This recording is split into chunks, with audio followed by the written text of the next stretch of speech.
ഇന്ന് നിങ്ങൾക്ക് ഞാൻ എൻ്റെ രീതിയിൽ എങ്ങനെ ഉണക്കക്കൊഞ്ച് ഉണ്ടാക്കാമെന്ന് കാണിച്ചു തരാം. നല്ല ടേസ്റ്റി ആയിട്ടുള്ള ഉണക്കക്കൊഞ്ചാണ് ഉണ്ടാക്കി കഴിഞ്ഞാൽ നിങ്ങൾ കഴിച്ച് കഴിയുമ്പോൾ നന്നായിട്ട് ഇഷ്ടപ്പെടും.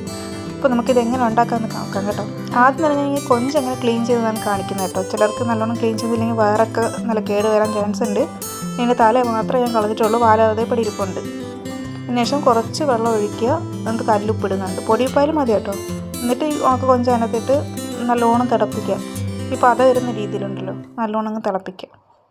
ഇതിങ്ങനെ നല്ലോണം പതഞ്ഞിങ്ങനെ വരും. ഇങ്ങനെ ചെയ്യുമ്പോൾ തന്നെ നല്ലോണം ക്ലീനായി കിട്ടുന്നു കേട്ടോ. അപ്പോൾ ഇത്രയും രീതി ചെയ്താൽ മാത്രം മതിയായിരിക്കും. പക്ഷേ എൻ്റെ ഒരു മനസമാധാനത്തിന് എക്സ്ട്രാ ഞാൻ 2 വെള്ളത്തിലും കൂടെ ഒന്ന് കഴുകിയെടുക്കുന്നുണ്ട്. പച്ചവെള്ളം തന്നെ കേട്ടോ, നോർമൽ പച്ചവെള്ളത്തിനകത്താണ് 2 വട്ടം കൂടെ ഒന്ന് കഴുകിയെടുക്കുന്നത്. ഇങ്ങനെയൊക്കെ ഒന്ന് കഴുകിയില്ലെങ്കിൽ നല്ലോണം വയറുവേദന വരാൻ ചാൻസ് കൂടുതലാണ് ചിലർക്കൊക്കെ.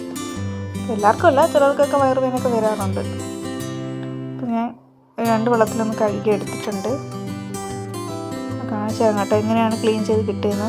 എന്നൊക്കെ നല്ല രീതിക്ക് തന്നെ കഴുകി കിട്ടിയിട്ടുണ്ട്. ഇതെല്ലാം ചെയ്ത് വന്നപ്പോൾ ഒരാളിങ്ങനെ നോക്കിക്കൊണ്ട് നിൽക്കുക, എന്നിട്ടിങ്ങനെ വിളിക്കുന്നുണ്ട്. അങ്ങനെ പാവം തന്നപ്പോൾ ഒരു പീസ് അങ്ങ് കൊടുത്തു. അപ്പോൾ എല്ലാം നിന്നുകൊണ്ട് ഇങ്ങനെ ഇരിക്കുക. അതിനുശേഷം ഞാൻ പിന്നെ ആവശ്യമുള്ള സാധനങ്ങൾക്ക് ചതയ്ക്കാൻ തുടങ്ങി കേട്ടോ. വെളുത്തുള്ളി, കുഞ്ഞുള്ളി, പിന്നെ ഇഞ്ചി. ഇത്ര നമുക്ക് വേണ്ട കേട്ടോ ചതയ്ക്കാൻ. ഞാൻ ചതയ്ക്കുന്നതൊക്കെ അങ്ങ് തെറിച്ച് പോവുക. പിന്നെ ഞാൻ അഡ്ജസ്റ്റ് ചെയ്ത് ഞാൻ ചതച്ചിങ്ങ് എടുത്തു. പിന്നെ ഞാൻ ഒരു വീഡിയോയിൽ കാണിക്കാത്ത ഒരു പോർഷൻ കൂടെ ഉണ്ട്, കറിവേപ്പില ചതച്ചെടുക്കുന്നത്. ഞാൻ മിക്സിയിലിട്ട് ജസ്റ്റ് ഒന്ന് അടിച്ചെടുക്കുക ചെയ്ത്, കുറച്ച് കുഞ്ഞുള്ളിയും കൂടെ ഇട്ടിട്ട്. ഞാൻ വീഡിയോ എടുക്കാൻ മറന്നു അതാട്ടോ.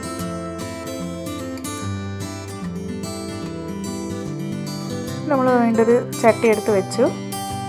എന്നിട്ട് എണ്ണയൊന്നും ഒഴിക്കണ്ട, അല്ലാതെ തന്നെ നമുക്ക് ചെറുതായിട്ടൊന്ന് ചൂടാക്കി എടുക്കാം. ഒരു ക്രിസ്പിനെസ് രീതിയിലിങ്ങനെ എടുക്കാൻ കേട്ടോ.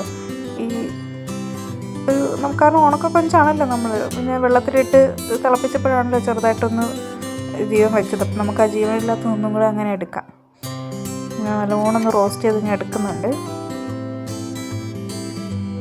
ഒത്തിരി നേരം കുറേ നേരം എന്നിട്ട് റോസ്റ്റ് ചെയ്യാനൊന്നും പാടില്ല കേട്ടോ. റബ്ബർ പോലെ ആകുമെന്നൊക്കെ ഞാൻ ഏതോ വീഡിയോയിൽ കണ്ടായിരുന്നു.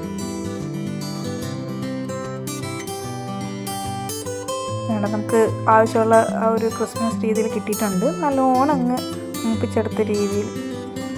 അതിനുശേഷം ഞാൻ കുറച്ച് എണ്ണ അങ്ങ് ഒഴിക്കുക. കുറച്ചെന്ന് പറയുമ്പോഴത്തേക്കും ഒരു 4-5 സ്പൂൺ വരും. ഇതെല്ലാം റോസ്റ്റായിട്ട് വരണ്ടേ. പിന്നെ ഇതിൽ തന്നെയാണ് നമ്മൾ ഇനിയിപ്പോൾ നമ്മൾ ചതച്ച് വെച്ചിട്ടുള്ള എല്ലാ സാധനങ്ങളും ഇട്ടിട്ട് ഉണ്ടാക്കാൻ പോകുന്നത്. നല്ലോണം ഒന്ന് മൂത്ത് വന്നിട്ടുണ്ട്. ഒത്തിരി നേരം മൂക്കണ്ട. അതിനുശേഷം നമ്മൾ ചതച്ച് വെച്ചിരിക്കുന്ന ഇഞ്ചി, വെളുത്തുള്ളിയും കുഞ്ഞുള്ളിയും കറിവേപ്പില ചതച്ചതൊക്കെ ഇങ്ങനെ ഇട്ട് കൊടുക്കാം കേട്ടോ. അതിൻ്റെ കൂടെ തന്നെ ഞാൻ കുറച്ച് ചില്ലി ഫ്ലേക്സ് ഇട്ട് കൊടുക്കുന്നുണ്ട്. ഇപ്പോൾ ചില്ലി ഫ്ലേക്സ് ഇല്ലാത്തവർ ആ ചതച്ചെടുക്കുന്ന സമയത്ത് നമുക്ക് ഈ കറിവേപ്പില ചതക്കത്തില്ലേ, ആ സമയത്ത് ആ മിക്സിക്കകത്തിട്ട് നമുക്ക് ചെറുതായിട്ടൊന്ന് ചതച്ചെടുത്താൽ. പിന്നെ ആവശ്യത്തിനുള്ള ഉപ്പ് ഇട്ട് കൊടുക്കുവാണ്. ഒത്തിരി ഉപ്പൊന്നും വേണ്ട, ഒരു 1/4 ടേബിൾ സ്പൂൺ ഇട്ട് കൊടുത്താൽ മതി. എന്നിട്ട് നല്ലോണം അങ്ങ് മിക്സ് ചെയ്ത് ചേർക്കുന്നുണ്ട്.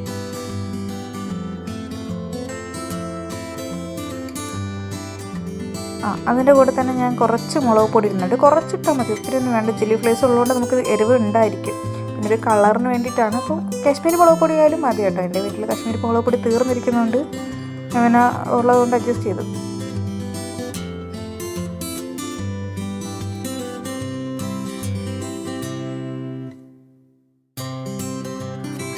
ഞാൻ നേരത്തെ പറഞ്ഞ കണക്ക് ഒത്തിരി നേരം കുറേ നേരം ഇട്ട് വേവിക്കണ്ട, കാരണം റബ്ബർ പോലെ ആയി പോകും.